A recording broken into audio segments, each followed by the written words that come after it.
Namaskar. I hope you are doing well and you and your family are safe.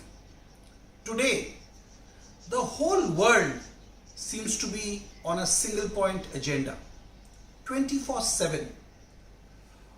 Look at the news feeds, the television, the internet, the social media, everything is speaking of and discussing about the pandemic. How it is impacting the humankind, how it is affecting the global economy, and what the different countries and different parts of the world are doing about it. However, in this video, I am going to talk about the post-pandemic situation. There is going to be a post-pandemic world. That is a certainty. What is also certain is that the new world that we are going to get into would require new perspectives, new competence sets. We, myself and yourself, would come to live into this world which would have a new normal. The pandemic is a black swan event. What that means is that it is an event about which we know nothing. There is no past precedence. What happens when we are confronted with something which we know nothing about? We become like the cavemen of yore. In the dark of the night, we neither can see the pathway to the safety of our caves, nor do we know whether a saber tooth is lurking, waiting to pounce. The neurochemicals flood our brains. We get ready to fight or take flight. In the present day context, a black swan event leads to our primal brain conditioning kicking in. We get drawn into the uncertain and the total lack of knowledge aspects of the event. The more we try, the more we fail to make sense. We feel disempowered, make assumptions, and frequently adopt high-risk strategy without much thought or evaluation.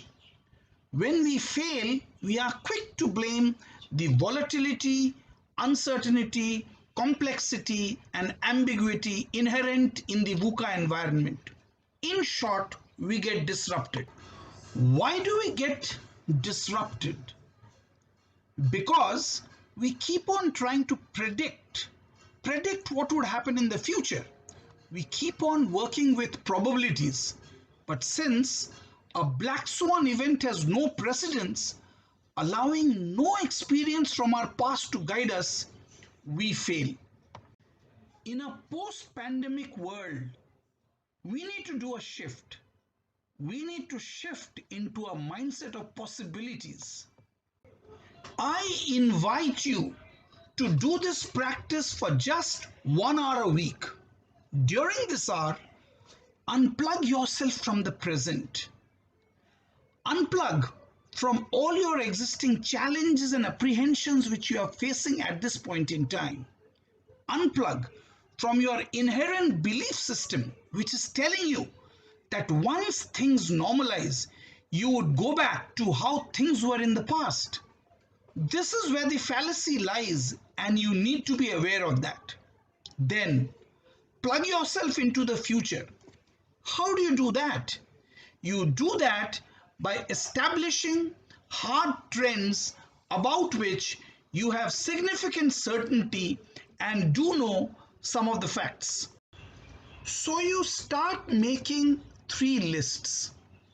The first list is of all things you are certain of. The second list is of all those things and aspects which you know, which are part of your own competences. The final and the third list is of all things you can do. This very act of making these lists would shift your mindset and open up new possibilities. This leaves you empowered. You evaluate to choose low-risk strategies and thereby gain confidence and focus. As you succeed, you become a disruptor in the new world. As you practice, you also start gaining the ability to answer some of these critical questions. For example, how might you deliver business and revenue goals, organizational growth, and marketplace success in a post-pandemic world? How would you make sense of what might put brakes on your organizational velocity in the post-pandemic environment, and how would you unbrake? How might you get high performance from team members in the uncertainty of the post-pandemic world? I do hope you liked this video. I am currently offering a webinar which would allow you and your team, your organization, to take this practice and inquiry further. Should you wish to do that, do feel free to contact me. Do feel free to share this video too. Thank you, stay safe and stay well.